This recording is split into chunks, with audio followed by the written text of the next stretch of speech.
नमस्कार मित्रांनो, जीनियस सायन्समध्ये आपलं मनापासून खूप खूप खूप स्वागत आहे. मित्रांनो, या व्हिडिओच्या अगोदर आपण ग्रॅव्हिटेशन या चॅप्टरमध्ये काय काय अभ्यासणार आहे त्या संदर्भात मी तुम्हाला सविस्तररित्या माहिती देण्याचा प्रयत्न केलेला है. लेकिन इस वीडियो में अभी हम पढ़ने वाले हैं, एक एक बीट को लेकर हम आगे चलने वाले हैं. तो अभी आप मेरे साइड में एक इमेज देख रहे होंगे. मेरे दो हाथ में, एक हाथ में मैंने अर्थ का इमेज दिया है और दूसरे हाथ में इस तरह से मैंने मून का इमेज दिया है. यानी कि इस तरह से मैंने आपको यहां एक मून और एक अर्थ, यानी कि एक मून और अर्थ का इस तरह से मैंने यहां आपके सामने इमेज दिया है. यानी कि ग्रेविटेशन इस चैप्टर में हम पढ़ने वाले हैं कि इस तरह से हमारे यूनिवर्स में जो कुछ भी प्लैनेट हो, जो कुछ भी यानी कि सैटेलाइट हो, जो कुछ भी मटेरियल हो, उन मटेरियल के बीच, हर एक चीज के बीच एक टाइप का फोर्स ऑफ अट्रैक्शन रहता है. इस बारे में हम इस चैप्टर में पढ़ने वाले हैं. और इसी बीट में जो कि आपने कुछ 9th क्लास में, यानी कि आपने जो कुछ भी 9th क्लास में जो पढ़ा है उसे हम थोड़ा सा रिकॉल करने वाले हैं. यहां मैंने आपके लिए कुछ बोर्ड में जो कुछ भी क्वेश्चंस दिए हैं उसी क्वेश्चंस के आधार पर हमारा थोड़ा सा जो कुछ भी बेसिक नॉलेज हमारे पास है, उसी नॉलेज के ऊपर ये चैप्टर में जो नॉलेज हमने पढ़ा है वो नॉलेज हमें इस चैप्टर में किस तरह से हेल्प होता है, यानी कि उसी नॉलेज का यहां कुछ हम हेल्प लेने वाले हैं. यानी कि उसके आधार पर आगे का बीट हम यहां पढ़ने वाले हैं. तो चलो देखते हैं कि 9th क्लास में हमने क्या क्या पढ़ा है और किस तरह से पढ़ा है, यहां हम थोड़ा सा देखते हैं. तो चलो आगे का बीट क्या है, तो मैं थोड़ा सा छोटा हो जाता हूं यहां और चलो आगे का बीट हम देखते हैं. तो देखो क्वेश्चंस क्या क्या दिया है हमें यहां. तो देखो दोस्तों, हमें एक क्वेश्चन, फर्स्टली क्वेश्चन यहां दिया गया है और वो क्वेश्चन है, मैं थोड़ा सा यानी कि कलर भी चेंज करके लेता हूं. तो देखो इस तरह से एक क्वेश्चन हमारे लिए यहां दिए गए हैं. तो क्वेश्चन कौन सा क्वेश्चन है, देखो क्वेश्चन है, what are the effects of force acting on an object. यानी कि किसी ही ऑब्जेक्ट के ऊपर हम कोई फोर्स अप्लाय करते हैं, म्हणजे एखाद्या बॉडीवर आपण कोणत्या प्रकारचा, एखाद्या प्रकारचा आपण जर फोर्स अप्लाय करत असाल तर त्या ठिकाणी काय घडतं हे आपण पाहणार आहोत. तो दोस्तों आपको पता है, अगर किसी चीज के ऊपर अगर हम फोर्स लगाते हैं, अगर कोई चीज एक जगह पे ठहरी है, वो स्टेबल है, वो अगर स्थिर है, उसे अगर हम थोड़ा सा फोर्स लगाते हैं तो वो बॉडी में किसी ना किसी टाइप का एक मोशन आ जाता है. यानी कि एक जगह पे अगर कोई चीज ठहरी है, अगर उसे हम फोर्स अप्लाई करते हैं तो वो फोर्स अप्लाई करने के बाद वो चीज मोशन में आ जाती है, उसे किसी ना किसी टाइप की एक गति मिल जाती है. ओके, एक हुआ.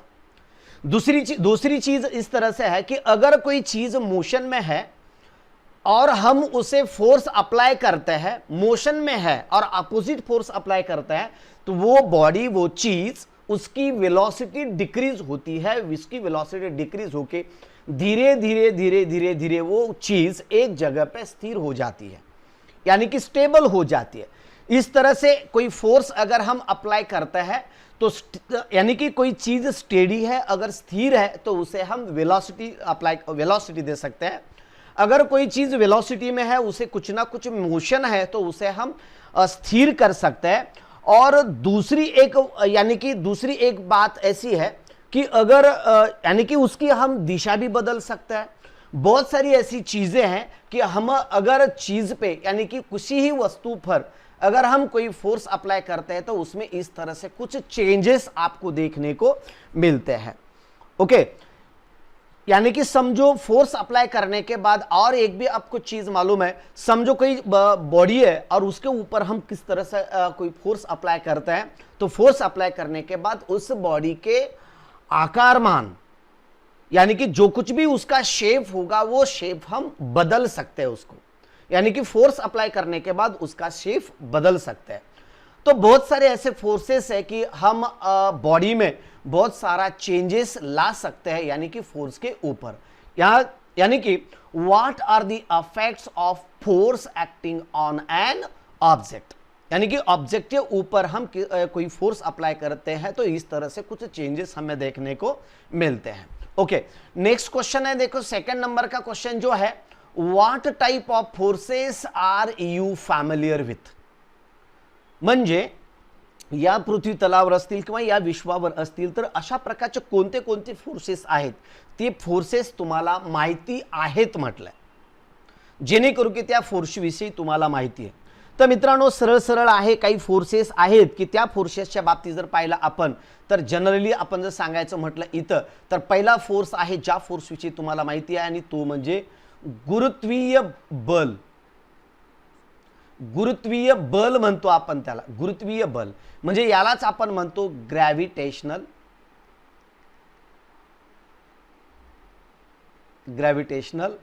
फोर्स आहे।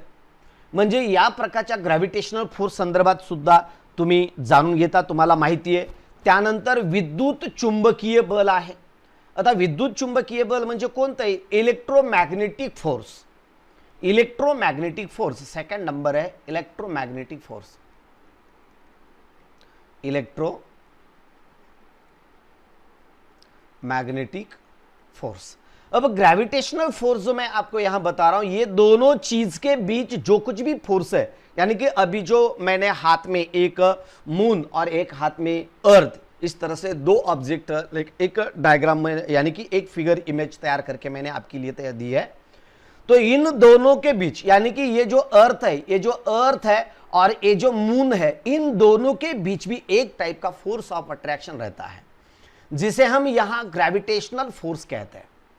ओके, और दूसरा अगर आप बात कहते हैं तो समझो अर्थ के ऊपर जितनी भी चीजें हैं, उन हर एक चीज के बीच एक फोर्स ऑफ अट्रैक्शन रहता है, एक type of force of attraction रहता है। ओके, दूसरा फोर्स मैंने आपको यहां दिया गया और वो है इलेक्ट्रोमैग्नेटिक फोर्स। इलेक्ट्रोमॅग्नेटिक फोर्स बोले तो विद्युत चुंबकीय बल असे म्हणतो आपण। त्यानंतर दुसरा जो फोर्स तुम्हाला माहिती आहे आणि तो मी तुम्हाला सरळ तुम्ही यामध्ये अभ्यासलेला आहे, जो सेकंड चैप्टर मध्ये यू हैव लर्न। और सेकंड चैप्टर में हमने क्या पढ़ा है, तो that is called as nuclear force. अणुकेंद्रकीय बल असे म्हणतो त्याला आपण, nuclear force.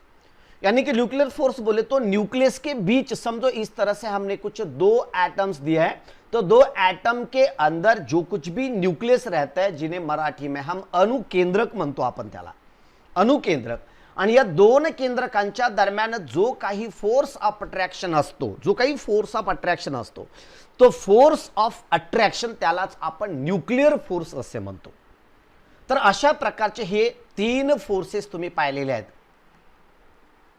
Nuclear force, okay, याला आपण अशा स्वरूपामध्ये हा न्यूक्लियर फोर्स सुद्धा पाहतो। तर मित्रांनो अशा स्वरूपामध्ये हे तीन फोर्सेस आपण इथं आता पाहिलेले आहेत। ओके, आता इथं थोडंसं तुम्हाला ह्या गोष्टी खोडून मी इथं दाखवतो। त्यानंतर आता पुढचा जर पॉइंट आपण जर पाहायचं म्हटलं यामध्ये, तर पुढचा क्वेश्चन आहे, what do you know about the gravitational force. तर ग्रॅव्हिटेशनल फोर्सच्या बाबतीत तुम्हाला काय माहिती आहे। तर मित्रांनो तुम्ही 9th क्लासमध्ये ग्रॅव्हिटेशनल फोर्सच्या संदर्भामध्ये पाहिलेलं आहे। काय पाहिले तुम्ही तिथं, तर समजा अशा प्रकारची पृथ्वी असेल आणि अशा प्रकारचा इथं चंद्र असेल, जो की इथं समोर दिलेला आहे। ही पृथ्वी आहे आणि हा चंद्र आहे। या दोघांच्या दरम्यान एक टाइपचा फोर्स ऑफ अट्रॅक्शन असतो, हे तुम्ही अभ्यासलेलं आहे, बरोबर आहे। You have learn force of attraction between the earth and this moon यांच्या बाबतीत। नुसतं अर्थ आणि मूनच नाही तर अर्थ आणि सन यांच्या दरम्यान सुद्धा फोर्स ऑफ अट्रॅक्शन असतो।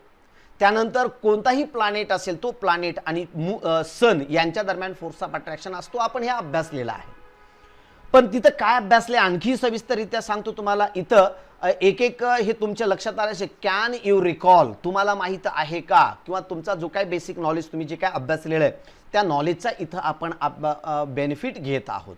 ओके, मग आता इथं पाहिले आपण काही क्वेश्चन दिले, what are effects of force acting on an object. एखाद्या ऑब्जेक्टवर आपण जर फोर्स अप्लाय केला तर काय घडेल, त्याच्या वेगवेगळ्या कन्सेप्ट तुम्हाला सांगितल्या। फोर्स अप्लाय केला तर एखादी पदार्थ एका ठिकाणी स्थिर असेल तर त्याला गतीमध्ये आणता येतं, आणि गतीमध्ये असेल तर त्याला उभा करता येतं, थांबवता येतं। किंवा तिच्या आकारामध्ये सुद्धा फोर्स आपण जर असा जर बल्ज केला, एखादा फुगा आहे, फुग्यावर जर फुगा हवा भरून फुगवलेला आहे आणि त्याला जर आपण जर बाजूने जर दाबला तर त्याचा आकार बदलता येतो. ओके, अशा पद्धतीचं आहे.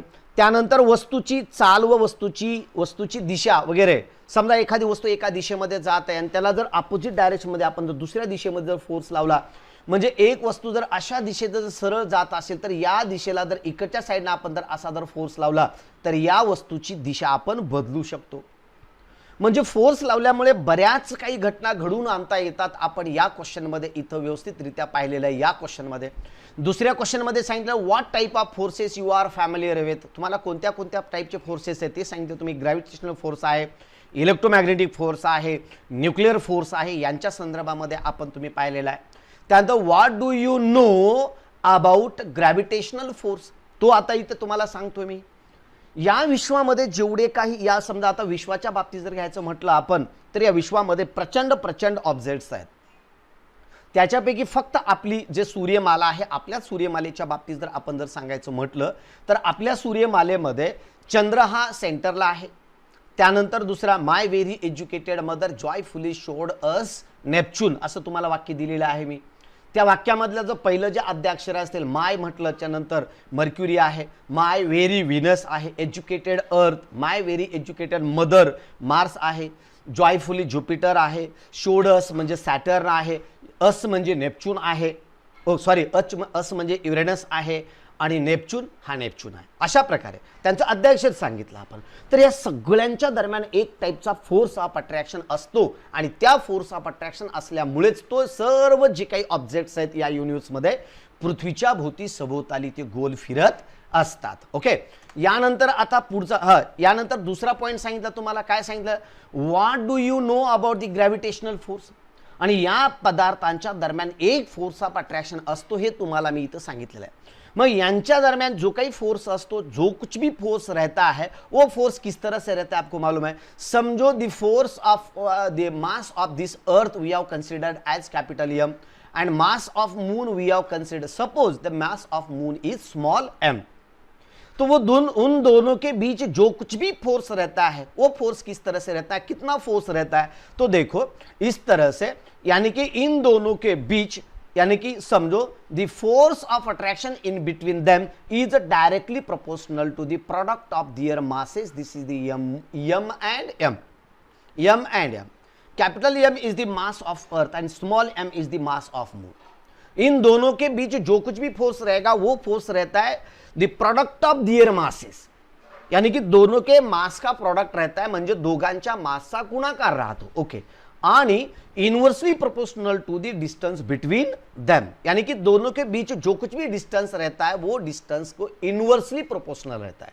Inversely proportional to the distance between them, inversely proportional to the square of distance between them. Okay, तो इस तरह से this is the F is inversely proportional to the square of distance between them, यानी कि इन दोनों के बीच जो कुछ भी डिस्टेंस रहेगा इस डिस्टेंस का अगर हम स्क्वायर करते हैं तो स्क्वायर, इस तरह से ये इक्वेशन रहा equation first and this is the equation number second.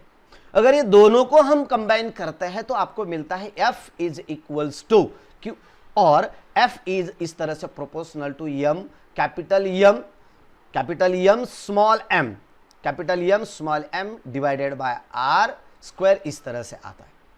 Okay, अगर ये दोनों को अगर हम फॉर्मूले में कन्वर्ट करते हैं तो F is equals to capital G capital M small M divided by R square, इस तरह से ये फार्मूला आता है. यानी कि ये फार्मूले में मैंने क्या बताया आपको, capital F is equal to G M M divided by R square. But what is this G? G is universal gravitational constant. Okay, capital M is the mass of earth, small M is the mass of moon. Okay, and R is the distance between them. यानी कि अगर इस तरह से कोई दो चीजें हैं, इस तरह से अगर कोई दो चीजें हैं तो इन दोनों के बीच जो कुछ भी डिस्टेंस रहेगा ये डिस्टेंस का inversely proportional to the square of distance between them. यानी कि इस तरह से इस फोर्स के बारे में हमें पता है. ओके, और क्या बताते देखो. ओके, और ये फोर्स यूनिवर्सल है. यूनिवर्सल बोले तो विश्व में कौन से ही दो चीजों के बीच इस टाइप का फोर्स हमें देखने को मिलता है। तो कहां कहां रहता है, देखो हमारे घर में अगर हमारे भाई बहन, हमारा बेटा, माँ वगैरह जो कुछ भी बैठते हैं, उन सब के बीच फोर्स ऑफ अट्रैक्शन रहता है। अगर घर में जो कुछ भी फ्रीज है, कूलर है, जो कुछ भी बर्तन है, किचन हो, जो कुछ भी है, उन सब के बीच एक फोर्स ऑफ अट्रैक्शन रहता है।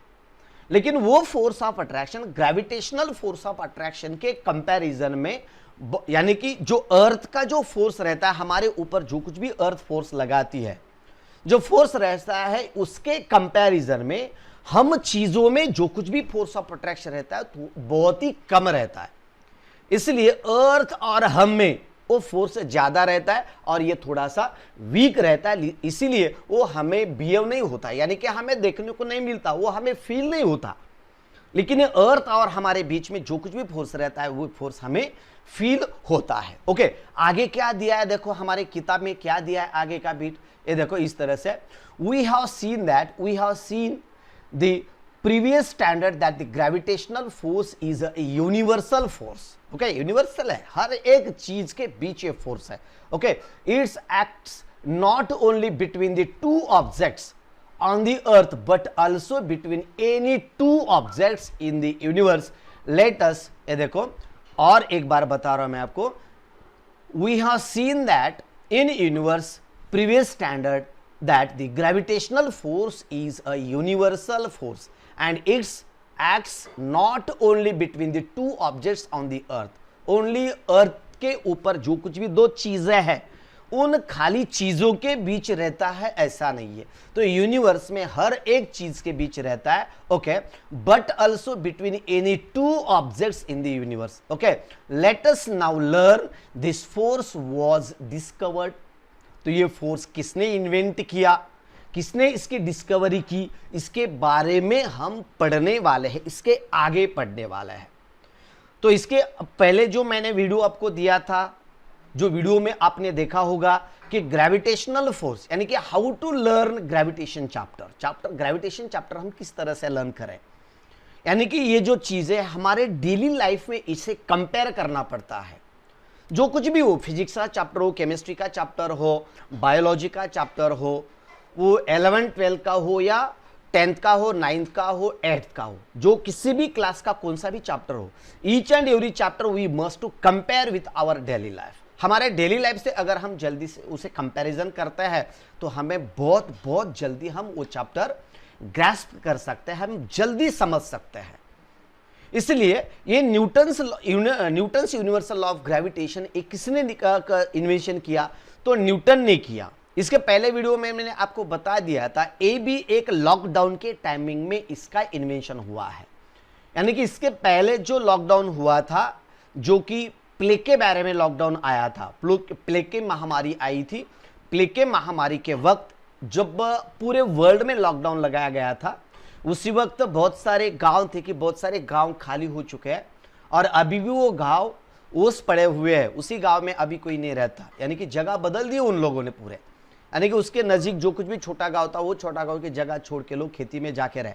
उसी टाइम पे न्यूटन भी अपने खेत में चले गए थे और एक सेब के पेड़ के नीचे बैठे, तो ऊपर से एक सेब नीचे गिरा और वो नीचे क्यों गिरा इसके बारे में उन्होंने थोड़ा सा स्टडी किया, तो लास्टली उन्होंने इन्वेंशन किया और वो रहा universal Newton's law of gravitation. और वो ग्रेविटेशन का law F is equals to G capital M small m divided by R square. इस तरह से मैंने ये लॉ आपको दे दिया।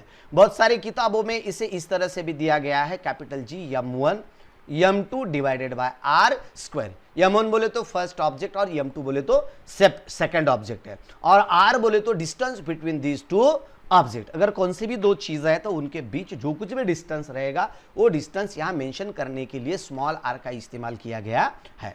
तो दोस्तों इसके बाद हम देखने वाले हैं ग्रेविटेशन, यानी कि न्यूटन्स लॉ ऑफ ग्रेविटेशन हम डिटेल में इसके बाद के नेक्स्ट वीडियो में पढ़ेंगे। आपको ये वीडियो सही में वाकई आपको अच्छा लगा है तो इसे लाइक कीजिए, अगर चैनल पे नया है तो जल्दी से चैनल को सब्सक्राइब भी कीजिए और आप इस वीडियो को अपने दोस्तों तक इसे पहुंचाएं, क्योंकि पूरा सिलेबस में इसी तरह से लेने वाला हूं, each and every line to line and beat to beat आपको पढ़ाने वाला हूं। मैं जो कुछ भी पढ़ाता हूं ये खाली व्यूज के लिए नहीं पढ़ाता हूं, कि जो कुछ भी बच्चा देख रहा है वो कंप्लीटली ये कंसेप्ट उसे कंप्लीटली अंडरस्टँड होना, कंप्लीटली वो यानी की तो जो मुलगा असेल, तो जो विद्यार्थी असेल, त्या विद्यार्थ्याला परिपूर्ण कन्सेप्ट परफेक्ट लक्षात आला पाहिजे, एवढ्यासाठी मी हे व्हिडिओज पूर्णतः बनवत असतो। तर मित्रांनो, या व्हिडिओसाठी आपण इथंच थांबूया, लागलीच नेक्स्ट व्हिडिओमध्ये आपण लागलीच भेटणार आहोत। तोपर्यंत जय हिंद, जय भारत मित्रांनो, बाय बाय।